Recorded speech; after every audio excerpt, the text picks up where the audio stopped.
Eating Soup Alone is a podcast hosted by me, Christopher Crumley, and co-hosted by Nicholas Johnson. We try our best to ramble incoherently about a handful of movies at least once a week.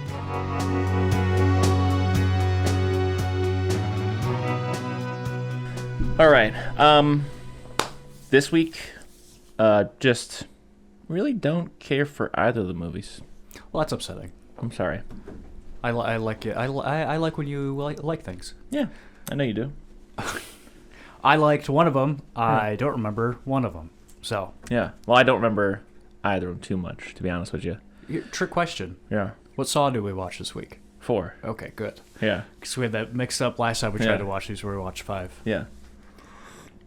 And I was thinking about something. What's that? That I think might be fun. Okay. And it might help our Saw problem that we have. What, the skip one? Just jump forward a movie. What if next week we have to watch Saw 5, right? Yeah. What if you watch Saw 5 and I watch Saw 6, and we come back next week and tell each other the plot of the other one, and just do that going forward? That would be fun? That could be. I thought that'd be very funny. Yeah. That's not bad. Well. I'm invested now. I gotta know what's... How does the twist turn out at the end of this one? Should we talk about Saw 4 first? I kind of already am, ain't I? Yeah. Yeah, sure. Let's start with Saw 4. Okay. When did this come out? 2006. Really? You just making that up? I just made that up, but ooh, I feel like I'm right. Yeah, so this one is 2007. Yeah, I knew it. This one's just another fucking whatever. You know what I'm saying? Like it's I don't even know how to describe these movies. Yeah, like it's almost. It just feels like they all feel like. I mean this with all due respect to film students, but it just feels like it was made by people who went to film school, kind of, but didn't really care that much. Yeah, I just think like they are proficient, but it's not good. It's absolutely a symptom of pumping one out a year. Yeah, for sure. But yeah, like it just looks like Almost The Room. Not that bad though, because that's obviously like super like ridiculously over the top. But it just has that look of just like flat, boring, like... Yeah, each one of these we watch, it feels like... That first one had no budget. And the rest of these start having more and more budget. But it feels like where's it going? They try less and less, and go, well, if we just slap that green filter over this, no one's really going to be able to tell. Yeah. But, yeah, first off, what'd you think of this movie, Chris? Oh, it's going to the F category, dog. Okay, cool. Right? I want to say, yeah, right, but also, I can't think of a lot of this movie. Well, I got you, because Wikipedia usually lays it out pretty awesome. The one thing I do remember is that I started this the other day. We started it together a couple weeks ago. We started it a couple weeks ago. We stopped, switched over to Fallout this and is true. Late Night with the Devil. I started this the other day. They're doing the autopsy, and I went, oh, hell yeah. I can skip through 10 minutes of this movie? Fuck yeah. And that's what I did. Nice. And I think it's better for it. It's pretty gross. The autopsy's pretty gross. Yeah, it's pretty fucking gnarly. They find the micro tape. There's a lot of tapes in this one. There's a lot of, hello, Michael. Hello, Sarah. This one, more than any of the other ones, like with the autopsy and then the guys chained together and then like even the lady getting her scalp pulled off and stuff like that. For some reason... Like, I'd see the traps, I'd be like, okay. And then, like, when the traps would start going, I'd go, oh, I'm going to see the whole thing? Oh, you're going to show all of this to me? And Did you watch the unrated one? Yeah. Yeah, that's what I watched. I don't know why I expected anything different, but yeah, for some reason, every time every time I realized, like, oh, I'm going to see the whole business, I was like, oh, fuck, ugh. I'm just laughing right now because I'm looking at the Wikipedia, and it says, and Detective Mark Hoffman. You know, it's just like, it's like... Oh, you mean detective? You could just call him detective. At no point does his name matter. No one needs to know that. No one needs to know what his name is. We got a message from friend of the show, Will Lorenz, the other day. Okay. That says, the Saw franchise is Looney Tunes for the Woodstock 99 generation. Nice, okay. And I agree with that. I think that's very funny. funny. And I responded to him saying that Donnie Wahlberg is Umber Fudd coded. That's funny. But thinking about it a little bit, too, Jigsaw, definitely Bugs Bunny. Detective Hoffman is for sure Foghorn Leghorn. Continue. Yeah, and so this is he finds a little tape covered in wax that Jigsaw swallowed in the last movie, which in my opinion, that ain't going down no throat. Oh no, it's huge. Yeah, yeah, you can. Yeah. Ain't nothing micro about that tape, buddy. Is the wax supposed to make it slide down easier and not get dissolved by his stomach acid? Because I think your stomach acid could dissolve candle wax, right? I don't know, genuinely. Hey Chris, I don't care. Then it says a man named Trevor and a lawyer named Art Blank are chained to a large device. And Art Blank, so familiar to me. Really? Every time I saw him, I'm like, this guy's in something. Looked it up, looked high, looked low. Guy's in nothing I recognize. Yeah, there's one like cop gentleman who looks like he could be like the priest from The Exorcist. But yeah. But anyways, he's not. Anyways, yeah. So it's like a hear no evil, see no evil thing where like, oh, he's got his eyes sewn shut, but he's got his mouth sewn shut, so he can't communicate. Which and then they're chained to a thing and it's pulling them closer and closer. I can't even comment on the scene because, like I said, I saw it a month ago. Yeah. But I feel like it's just it's bad.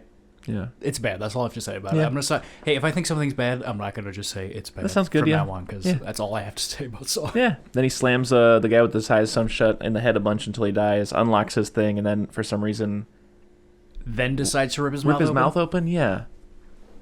Could have done that. Wait. Also, Chris. Yeah, if you're going that route, do it way earlier. If you have your lips sewed together, you can go Like, I feel like you could talk. You can make noise. So you can talk a little bit. Yeah. Interesting. You could figure it out. We'll figure it out. Yeah. We'll figure it out when it happens to us. Let's see. Yeah, pulling them together, kills whatever. I read that already. Okay, so now we go back to the police who discovered the remains of Detective Allison Carey. She the one with the ribcage ripped open? Maybe, sure. Okay. And then Hoffman, another name I just don't know. Foghorn cautions Rig, not Riggs. Rig. It's interesting that's not Riggs. I feel like it's always Riggs would be the guy from Lethal Weapon. Yeah. But anyways, Daniel Rigg for barging through an unsecured door in an attempt to save Carrie. Okay. And so this is like, spoilers, his jigsaw lesson is that like if someone tells you don't go in a door, don't go in a door. I laughed out loud at the end when it cut to that flash. I go, you can't be just going through doors. Yeah. Very funny. Very funny. You know what it reminds me of at this point? That one. And that's why you always leave a note. Yeah. It's definitely teaching my son a lesson. Arrested Development coded. Dead Jigsaw's plan for him definitely the whole time was like, you can't save everybody and it's ruining your marriage. And I think Foghorn and Leghorn at the end went, yeah, and he's never listened to me about the doors thing, so I'm gonna work that in here too. Okay, I'm gonna read this to you. If it means anything to you, great. It doesn't. Well, hang on, maybe it does. Hoffman is introduced to FBI agents Peter Strom and Lindsay Perez, who deduced that Amanda, Jigsaw's apprentice, would have needed assistance with Carrie's death, indicating that there is another apprentice. Do we meet another apprentice? Yeah, it's Foghorn Leghorn. It's Hoffman? Yeah. The whole time? Yeah. That was the twist? Yeah, and he goes, game over. Yeah, he did say game over, but I wasn't really paying much attention. He's the new apprentice. Okay. When does the reveal come? Like right at the end. Right at the end. Okay, we'll get there. There's also the guy who's like standing on the block and the guy in the chair, and then there's a guy with the gun, and for a second I was like, is that Owen Wilson? But it's not. Just for like 1 second in the very beginning we see him anyways. That evening, Rigg and Hoffman are kidnapped. Rigg just doesn't sound right. It sounds bad, it's Riggs. Riggs is told that Detective Eric Matthews is in effect still alive. That's Donnie Wahlberg. Mm-hmm. Is it Donnie Wahlberg in this movie? Is he sitting in the chair? He's the guy on the block. No. Oh, he's the guy in the block? Yeah, the guy. I thought he was the guy in the chair. Guy in the chair is Hoffman. Huh. Interesting. You can tell I didn't pay much attention. Is in fact still alive, and he's given 90 minutes to save himself. He is then given his first test, where he finds a sex trafficker named Brenda strapped to a device that scalps her. She's a sex trafficker named Brenda. Anything about this scene? Clue me in for a guy who didn't pay attention, I guess. Yeah, he comes in. This is set up in his own home. Okay. I guess. Yeah, that was something when he's in the seedy motel, and the guy's in that machine, the child sexer. Mm-hmm.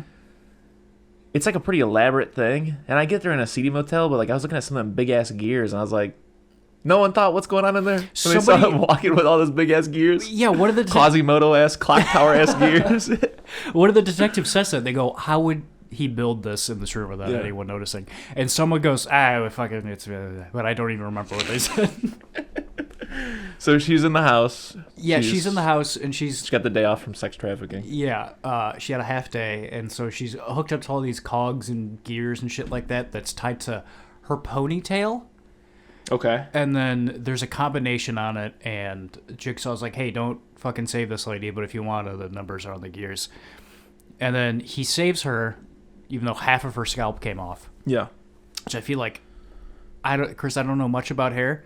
I feel like your hair would come out before your scalp would start to separate from the rest of your face. Probably. But again, I don't know scalp and hair much. And then Head and shoulders. He gets her out. Then he goes, hold on, I'm going to go find something. And he goes into the other room, and then she gets a knife from somewhere. Because her Jigsaw thing was, hey, if this guy saves you, you have to kill him because he has all this evidence that will put you in jail. And so she tries to kill him, and he goes, ugh, and then he just rips the rest of her scalp off, and she dies. That is something I always forget, is that, like, there's the added layer of everybody interacting in the puzzle is also on a Jigsaw quest. Yeah. Because I remember, like, there being a point where, you know, he's got the gun on the guy in the ice block, and there's the guy in the chair, and he's like, hey, just stay chill, and we'll all get to go home later. And it's like, why do you guys can't just go now? Like, but then I watched it with Will. Will was like, no, he's probably got some elaborate Jigsaw reason why he can't just free everybody and go. And like, I was thinking this one more than any of them because I don't know. These are like the 25th Saw traps we've seen. Where do you get the time? Yeah. What does he do for a living? Yeah. And even if he's retired, how do you have the time to design and then set up all of these? Yeah. Like one after the other after the other. I was like, this just doesn't make sense. But that's what I was saying. Like, yeah. Like last episode, I think I said, like, I don't usually get nitpicky unless I don't like the movie much. But yeah, that's for sure. 100%. Yeah. Yeah. And I was like, well. Because he's like terminally ill, so he doesn't have that much time to begin with. And so he's also probably not that strong and needs a lot of help. He's got two apprentices. I get that he's got the apprentices, but it's also one of those things where, whatever. But the twist at the end of this movie, besides Hoffman being the apprentice, is that it's happening at the same time as Saw 3. Yeah. Which, didn't we get that twist already that like 3 was happening while 2 was happening or something? Or am I tripping? No, I don't think so. Okay. No, the twist in 2 was that everything you're seeing happened before. Mm-hmm. But the twist in this, that they're happening at the same time, twofolds my complaint of how does he have the time to do all this, because they're all happening at the same time. And also, what a fucking dog shit twist. What does that add to this movie that they're happening at the same time?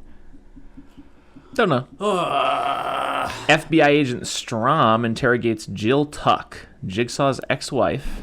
We get some of this. The worst actor I've ever seen. Okay. She's so bad. Her first scene is her getting interrogated, and she gives a big monologue you can tell it's written and kind of like set up like, hey, this actor's gonna show you their prowess, but it's like the worst I've ever seen. And after doing a little research, she is friends with the producer, might be married to one of the producers, so that really makes sense to me. She was once pregnant with a boy named Gideon, but suffered a miscarriage when Cecil, a drug addict, robbed the clinic at which she was employed and slammed a door into her stomach. He smashes that baby. Yeah. I don't think you can I was going to say, I was like, I don't want to be insensitive and speak ignorantly, but I just feel like you can't like push a door at somebody so hard they miscarry. Oh, I think you absolutely could. You think so? Oh, absolutely, yeah. Yeah? Okay. But I don't think you could then call... I feel like miscarriage is a miscategorization of that. Yeah. Like, I don't know what you would call it, but... Yeah. Oh, that was like... That's the weirdest part of this movie to me. I mean, in terms of my feelings on it. Yeah. It's because you see that happen, and that's like... Fuck, it's shocking. It's like, oh, Jesus Christ. Like, if I saw that in any other movie, it would really, really affect me, probably. Yeah. But that happened here, and I was mad. I was like, Saw, what are you doing? Saw, you're not allowed to handle a miscarriage in one of your movies. Yeah. And it's also one of those things, this is starting to teeter into, like, Nightmare on Elm Street territory, where it's like, okay, he had the car accident, and he had the brain cancer, and now he had the kid miscarriage thing. You know what I'm saying? Yeah, they try to make him a hero during this movie. Yeah. Like, he's the good guy of this story, and it's like, no, this all just sucks. Yeah. Like, it's like, how many more hats are you going to put on this guy? Exactly. So anyways, Riggs' next test is a motel. We talked about this, where he's instructed to abduct the manager, Ivan Lansness. If I had to guess... Landsness. Lands, like lands, Ness. Like kindness. Landsness is his last name. Landese. Yeah? I don't know. I've never seen that name before. Revealed to be a serial rapist. I'm going to guess this is the uncut, unrated stuff. Okay. Because when the TV turns on and you see him doing the deed in his videotapes, that went on for so long that I was like, oh yeah, this definitely feels like a 2007 unrated cut where it's just a fucked up thing that is super tasteless and gross for no reason other than quote unquote shock value. Mm-hmm. And it sucked and I hated it. But yeah, so he gouges his eyes out, rips his limbs off. The next test occurs in a school where Rig attacked a man named Rex. Yeah, no. When the guy gets his eye taken out, do you remember that trap? He's got to push both buttons and they poke out his eyes? Yeah. Why wouldn't you just do both at once? He did one and went, okay, I can do it. I can do the next one. You got 2 buttons. Push both buttons. Yeah. Anyway. You remember this Rex business? Refresh my Rex memory. acquitted of keep abusing his family, though Riggs' career was saved by Hoffman. Oh, yeah. In one of the classrooms, Riggs discovers Rex and his wife, Morgan, chained back to back and impaled by several metal spikes. I did not understand how this trap worked. Yeah, with Rex dead and Morgan clinging to life, Riggs tells Morgan that she must remove the spikes herself before leaving, pulling a fire alarm as he does. The other thing, too, is this is one of 2 things... 2 times that this happens in Saw, where someone pulls out something they've been impaled with. Mm-hmm. And if you're listening to this and you ever get impaled, don't do that. Leave it in. You leave it in and the EMTs come in and they take care of it. You can do a lot more damage and, basically expedite bleeding out and bleeding to death if you remove the item. Yeah, like that's what I thought this trap was. Like she has to pull, because they're through both of them, she has to pull them out just enough so they're still in her but out of him. And then he bleeds to death. Yeah. But then she don't. She don't. The other one being like when John Kramer gets in a car accident, he immediately pulls some fucking pole out of his belly, whatever. Yeah, so don't do that, is all I'm saying. Strom and Perez, the FBI agents, arrive on the scene where it is learned is such a weird way to put it.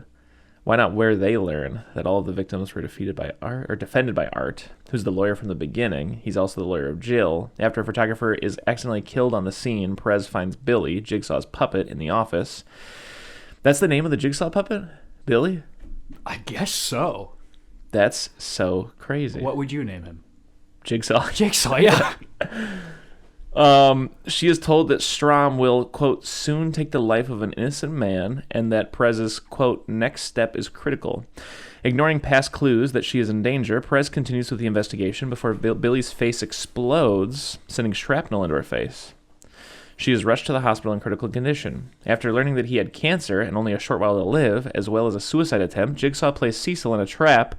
Cecil then lunged at Jigsaw after escaping and fell to his death in a mesh of barbed wire. Yeah, so the trap is like he's nailed to the chair or whatever, but then also he's got blades on his face. And if he can push his face through the blades... They'll undo the things in his wrists. Yeah. Yeah, but that trap is what we were just talking about. If you're impaled with something, you leave it in. Yeah. And so this trap is just to unimpale yourself? Yeah. Oh. Well. After that happens, Strom makes connections from Jill's story to the Gideon Meat Factory. Interesting, the Gideon Meat Factory, when the kid's also named Gideon. Yeah. Oh no, they say that they named the kid after his first building because he's an architect.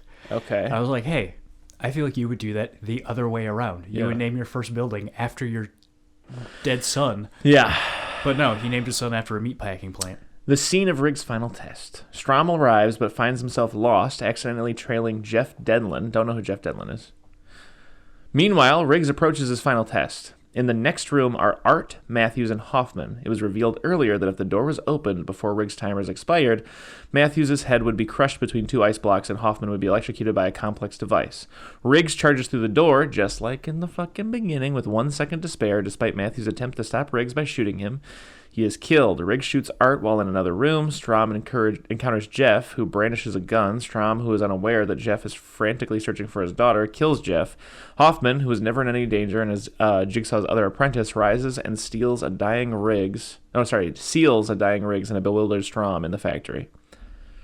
I think Jeff's the guy from the last movie. Okay. And that movie ends with Jigsaw dying, and they give him a tape that's like, oh, great job, you killed me, but now fucking your daughter's in a trap and you got to go find her, and that's the cliffhanger that Jeff has to go find his daughter. Right. And then this movie ends and it goes, nah, Jeff just died. 45 seconds later. I wonder if we'll ever find his daughter. I hope not, because I don't care. Yeah. I mean, hey, I hope she's fine. Yeah. But also. Well, we're officially 40% done. With the series. So. Yeah,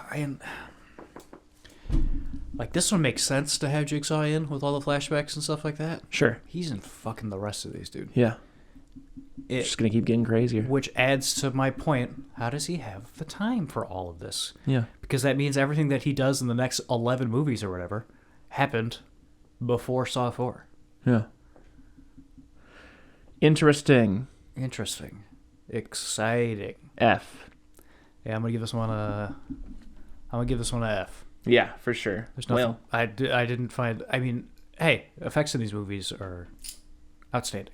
Okay. All the, I want to say creature effects, but I guess all the gore effects and stuff like that, they are effective. They don't make me go, "Ee, that's a real guy, a real lady getting her head pulled off." Yeah. But besides that, yeah, no, I don't. These aren't even like. I wish these were just like. I wish they were worse. Yeah. So I could have fun with them. Yeah. They're just not, though. Yeah. They're just bad so far. I miss Saw 1. I really do. Yeah. Anyway.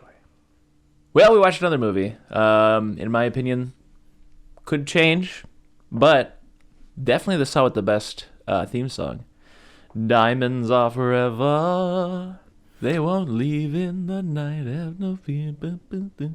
Every time I hear this real song, and they go forever and ever and ever, it always gets me because I assume that's from the Kanye one, and he just kept repeating ever, forever, and ever because it's cool. But the fact that this 1970s song does it, I'm like, hell yeah, it's really good. Yeah.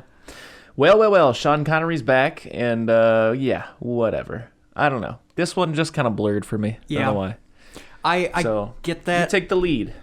This one really had me for some reason, like pretty much the whole time, except for the fact that also I was watching update on me being a basketball guy. I was watching the Knicks game while I was watching this, and I still feel like I managed to pay pretty close attention to this one, but it is just blurry and it's just kind of messy. But I really liked it for some reason. It definitely feels like Sean Connery doesn't want to be there. Yeah. But not in the way of like, ugh, I'm tired of this shit, but in a way of like, oh, I don't care about this shit. So he kind of just seems to be having fun. Yeah. I read a fun little fact. They got him back by giving him like $1 million or something like that. Okay. Big monies. Hey, please come back. We fucked up casting a different guy. We're sorry we'll let you go. We'll give you a bunch of money if you come back. And he goes, yeah, okay, I'll do that. And then he donated all of that money. Not bad. That's a fun little move. But anyway, he comes back and he's 25 years older. Okay. He looks so old in this movie. He does not look good. He does not look good. He's 25 years older. He's 40 pounds heavier. Yeah. Comes back. This movie starts. He's just doing some shit, punching people here and there. Oh, he's looking for Blofeld. That's right. He is. Let's see. Looking at this guy here. Trying to avenge his wife. And Blofeld in this movie is played by a new guy. Yeah, but you know who this new guy is? Who? Because he looked really familiar. I looked him up. He's in You Only Live Twice. Really? He's the guy I thought was the British guy in a kimono that I thought was so funny. Yeah. They get stabbed through the paper door. Yeah. It's the same. It's that guy. Huh. Yeah. Interesting. And he finds him, and he's giving people plastic surgery to look like him. Yeah. Via a tub of plastic? Diarrhea, wax? It looks like. It's supposed to be mud, I think. Okay. But not to be gross.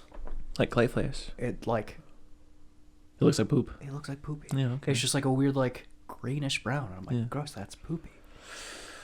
Nasty. And anyway, he kills the guy in the mud, and Blofeld comes out and goes, he would have been me if you'd given the poor bastard a little bit of time, because he's making a bunch of people look like him so he can have decoys, which never comes into play. Yeah. At the end, there's 2 of him sitting in a room, and that doesn't matter. And then so he kills him, and then he comes back to work, and everyone's like, oh, Jesus Christ, where have you been? He's like, I don't care, nerds. What do you have for me? And they're like, listen, someone's stealing a bunch of diamonds. And he goes, why? And they go, And he goes, okay, well, who? And they go, just go find the diamonds. And these diamonds are getting extracted from mines and then being put into guys' teeth. Okay. And then taken out by a dentist. And then there's like a funeral home involved in it too, right? Yeah, we go and see the dentist because he goes to meet with someone to hand off the diamonds, and that's where we see the two henchmen in this movie, Mr. Kidd and Mr. Wint. Yes. Who look like Snoopy and, I don't know, Linus, Winstock? I guess? Whatever. The other guy just doesn't fit in the peanuts for me, and so I have a really hard time pinning down who he could be, but the other guy for sure looks like Snoopy. Yeah. Fun facts about these guys. The Snoopy guy, not an actor, if you couldn't tell. Was just a jazz bassist. Okay. And just looks fucked up, so they're like, yeah, you'd be a bad guy in this movie. Acting is like jazz. Yeah, you just kind of guess. Yeah. And the other guy Is this sadness? is oh my god, what's his name? Ted, where's the corkscrew? Oh. Crispin Glover. Crispin Glover. It's Crispin Glover's dad. Wow. Isn't that fun? That is fun. And he's not a bad actor, I don't think. Yeah? He's not great. He's over the top, and the other guy is way under the bottom. So I think together they do pretty well. And also they're gay? Question mark. Okay. You see him holding hands a couple times for whatever Bruce reason. Glover. Wow. Yeah, crazy, right? Yeah. And so they take the diamonds, and they have them for some reason. And then all that funeral stuff happens. Which, I don't know why it's happening. But I like it quite a bit. Okay. Like when he goes and talks to the funeral director, and they go to get him the urn, and they both just sit down, and there's like, I don't know, it's like the perfect amount of time where no one's talking. Yeah. And they're just sitting there looking at each other. And it made me giggle, and I liked it quite a bit. And then they bring him the diamonds, and they go dust to dust. And he goes ashes to ashes. And he goes, Diamonds to diamonds. well, you probably want to be alone. I'll leave you alone. And then Snoopy and Bullwinkle hit him in the head and put him in a coffin. And they put that Put coffin. him in a coffin. Put him in a coffin. Yeah, and classic. They put him in a cremator. Yeah. And then he gets taken out by the people who really wanted the diamonds. And that old guy opens the thing. He goes, these ones are fake. And he goes, yeah, I know. Because that's why I didn't give you any real money. So you give me those real diamonds, I'll get you the real money. Bye-bye. That's the weirdest part about this movie, I think, is that not until like the last 10 minutes do you figure out who wants the diamonds and for what. And you never know who has the real ones or who has the fake ones. It's like a Hitchcock film. Exactly. And the whole time, anytime James Bond goes, oh, yeah, I know where the real diamonds are, I'm like, I don't know if I'm supposed to believe you or not, but I never do. I never believe that James Bond is on top of it. Little liar O'Connor. Or Sean Connery. Liar pants on fire. Anyways, continue. He meets that woman. Remember? She's changing wigs a bunch. What's her name? Plenty O'Toole. Not Plenty O'Toole, the other one. The main one. Plenty O'Toole's in this movie for 45 seconds. She gets thrown into a pool. Yeah. She also at the end shoots a gun into the air and falls backwards a bunch. That's a different lady. That's the lady I'm talking about. That's not Plenty O'Toole. Plenty O'Toole's the one he meets in the casino. Yeah. And then he's like, I didn't even know there was a pool down there. Yeah, it's great. Yeah. But not Plenty O'Toole. What is her name? She's great. I love her. Okay. She might be my... Tiffany Case? Tiffany Case. Jill St. John. Jill St. John is Tiffany Case. Mainly because, do you remember when she's at the carnival at the end? She's at a carnival at the end. Okay. And a bunch of CIA agents are following her. And they're like, a bunch of carnies are like, oh, I think you might want to try your luck at the balloon pop. And she goes, oh, I better go over there. Yeah. She does, and the game's rigged so that she wins because he gives her a teddy bear that has something inside of it. Yeah. And his kid goes, hey, that's not fair. That's not how this works. What is this lady, your mom or something? And she looks at the kid and goes, blow up your pants, and then walks away. But he meets her at first, and he's pretending to be someone else. Okay. Mr. Franks, I want to say. Yeah. And so she like checks his fingerprints and stuff like that, and she's changing wigs or whatever. She's got a dynamite line where she comes out in a skimpy little number, and he says something gross like, that's a lovely nothing you almost have on. And she goes, I don't get dressed for the hired help. So, ooh, fucking get him. That's great. Nice. And then someone calls James Bond and goes, hey, that guy you're impersonating is out and about. So James Bond runs over to his apartment and pretends to be German. Okay. He's like, Guten Tag. whose floor is yours? And he goes, 3, please. And then he pushes the elevator, and then they fight in that elevator. And that kicked ass. Okay. None of this movie, I think, kicks ass. This movie's really cheeky. Yeah. But this was really good. It reminded me of the one in From Russia with Love. It seemed really well choreographed. It had a lot of energy to it. And then he sprays him with a fire extinguisher, which is, I think, the most disrespectful thing that happens in this movie is to spray a man with a fire extinguisher in the middle of a fight.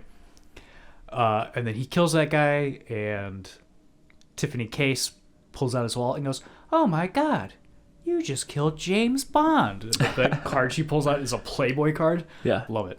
From there, they kind of fuck around a bit, I guess. What happens next? You just killed James Bond. Let me just start reading. At the craps table, he meets Plenty O'Toole, brings her to his room, ambushed by henchmen, spends the rest of the night with Tiffany, instructing her to retrieve the diamonds at the Circus Casino. Tiffany reneges an elephant plays a slot machine. I like that. And flees, passing off the diamonds to the next smuggler. However, seeing that Plenty O'Toole was killed after being mistaken for her, Tiffany changes her mind. She drives Bond to the airport where they see the diamonds given to White's casino manager, Bert Saxby. They follow him to a remote research laboratory owned by White, where a satellite is being built by a laser refraction specialist. After being revealed as an imposter, Bond escapes and reunites with Tiffany. Bond scales the walls to White House's top floor to confront White. He's instead met by 2 identical Blofelds. The 2 foxy ladies who beat the shit out of him. Yeah. I like that quite a bit. They're fun. And then he just drowns them in the most brutal thing I've seen in any of these movies. They kick his ass into a pool, and then he gets up and just grabs them both by the head and just holds them underwater. And then someone comes up and is talking to him, and he's still just holding them underwater. Yeah. It's crazy. And then he meets Willard White, who is played by Jimmy Dean.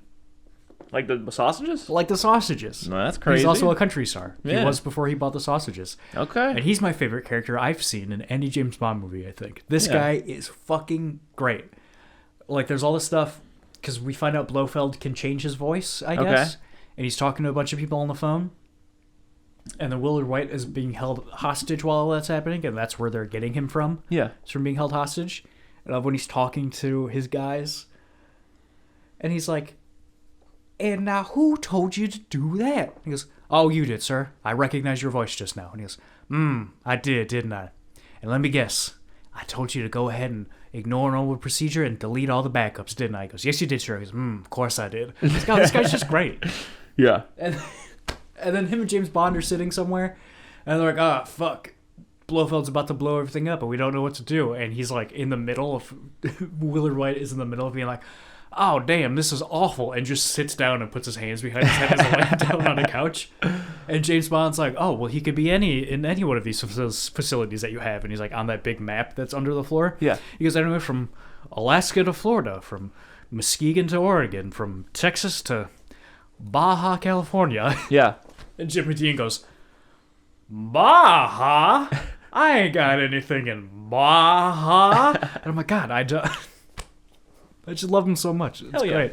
And then it turns out the diamonds are for a big laser. Ever. Oh, okay. All right. They're forever, but they're meant to be put in a big laser, because I guess if you shoot a laser through a diamond, it becomes double laser. Yeah. And so extra. It's shooting through all the diamonds. Yeah. And then it's blowing up all the nukes in the world. Yeah. World peace. For quote-unquote world peace, but Blofeld's like, "I'll sell a nuke to the highest bidder," or whatever. Yeah. Why wouldn't Blofeld just buy a bunch of diamonds? Yeah. You know?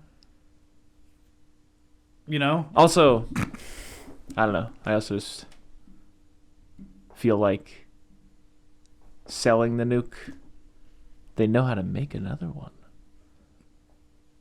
Yeah.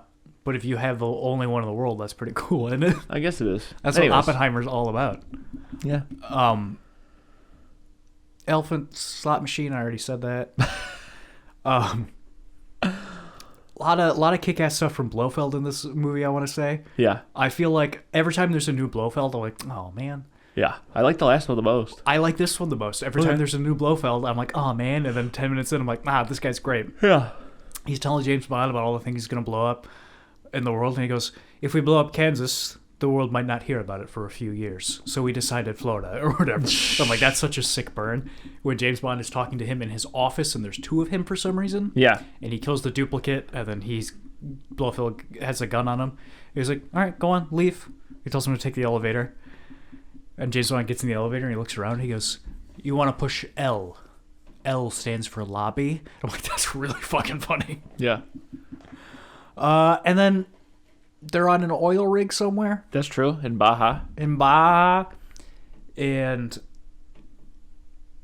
Blofeld's in a little scuba thing. Yeah, a little submarine. And then he picks Wikipedia it up. calls it a midget submarine. That's not great. And then he picks it up with a crane and just starts fucking around with them, just like hitting them in the walls and stuff like that. Yeah. So disrespectful. I love it. Tiffany Case gets the gun and goes, bah, and takes 100 steps backwards and falls into the water. Yep. And then they win. They win, yeah. They win. Just like every one of these movies, it's my least favorite thing where at the end James Bond goes, okay, now let's bring in the fucking army. Yeah. That's just lame. I hate it. Like, at that point, like I say every time, James Bond, go home. Your job is done. Let the army take care of it. Yeah. And then they're on a ship, and Willard White, they're on a cruise ship, him and Tiffany Case. Yeah. And it's Willard White's ship, and he goes, if you guys are having too much fun, just let me know. I'll tell them to go around in circles. It's like, that's a lot of fun. And then the camera pans over to a different window, and those two fuckers, Kid and Went, are in there.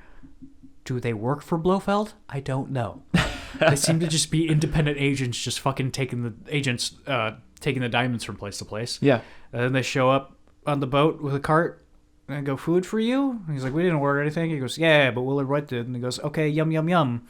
And then the guy goes underneath it and takes a full 2.5 minutes to put a bomb under a fake cake and brings it back up. And then James Bond goes, oh, I recognize your aftershave. You guys are bad guys. And then he lights 2 kebabs on fire and stabs at James Bond, and then James Bond lights that guy on fire, throws him over the side of the thing, and then Kristen Glover's dad starts fighting him, and James Bond, the most disrespectful thing I've ever seen, takes his arms and puts them through his legs backwards, and then kicks him off the side of the ship. Nice. And the movie's over. Yeah. And diamonds are forever. What do you give it? I give this one a C+. Okay.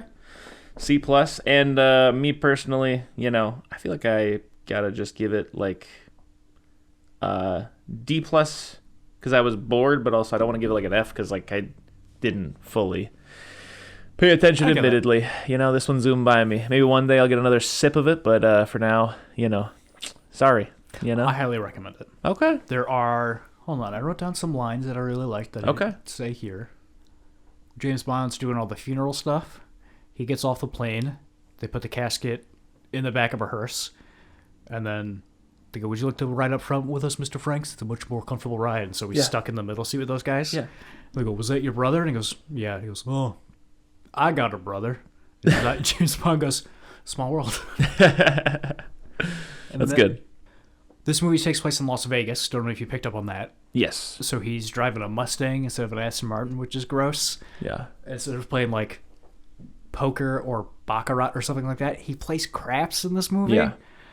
Just gross. But also, problem I have with all these movies, Your Honor, I straight up don't know how craps work. Craps goes on for so long, and there's so many close-up of dice shots and people going, ooh, I'm like, I don't know how I'm supposed to be feeling about fucking any of this. Yeah, I don't know what craps is, I honestly. hate that in a movie when I'm supposed to follow a card game. Yeah. I mean, I guess in the 60s you have nothing better to do, so you know how all the cards work. Yeah. The 60s was the time to know card games for sure. Oh, at the beginning, when Blofeld goes, men, take his gun from him, and he puts his hand up, and they reach in his jacket pocket, and he's got a little mouse trap in there, and it gets stuck on the guy's hand. Yeah. That was really fun. And all in all, that's pretty much all I got to say about Diamonds Are Forever. I think this one might be... It's my favorite Sean Connery one, for sure. Okay. Hell yeah. Or at least my second favorite one. Yeah. Cause, yeah, like I said, I think just him not really giving a shit about it and just kind of having fun kind of shows, and I think the movie's more fun for it. Yeah. I lied. I like Russia with Love a little bit more. But I'm really trying to strike. We're at 39 minutes right now. Oh my God. Yeah. Yeah. Guess it's a short and sweet week, huh? There's nothing wrong with that. So, all in all, I don't know about you. I'm enjoying our James Bond journey way more than our Saw journey. Yeah, for sure. And Absolutely. I never want it to end. While Saw, Well, I can't wait for it to end. The James Bond one is not going to end anytime soon. There's like, what, fucking 25 of these motherfuckers? Yeah. So, yeah. Crazy. No time soon. No time soon. No Time to Die. Yeah. Is that the next one?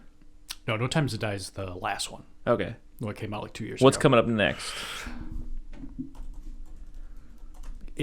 I want to say it's going to be our first introduction of Roger Moore. Okay. He's he's James Bond in the 70s and the 80s. So these ones, I think everyone's like, I think these ones get shit on the most. Okay. Because they're really campy, but there are a lot of diehard people who love these for how campy they are. Like, you can appreciate them for what they are. They're pretty good. Yeah.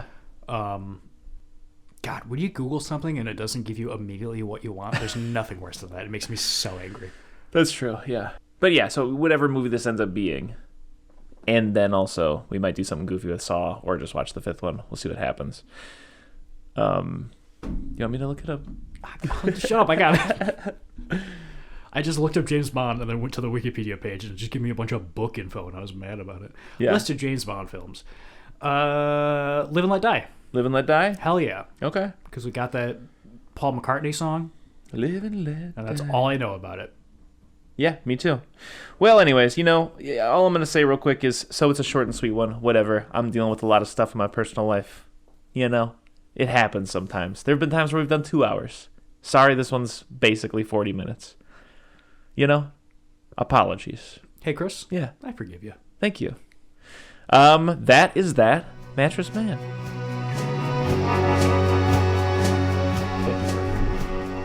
If you need more soup, follow us on Instagram, Facebook, and Twitter, or go to our website, eatingsoupalone.com.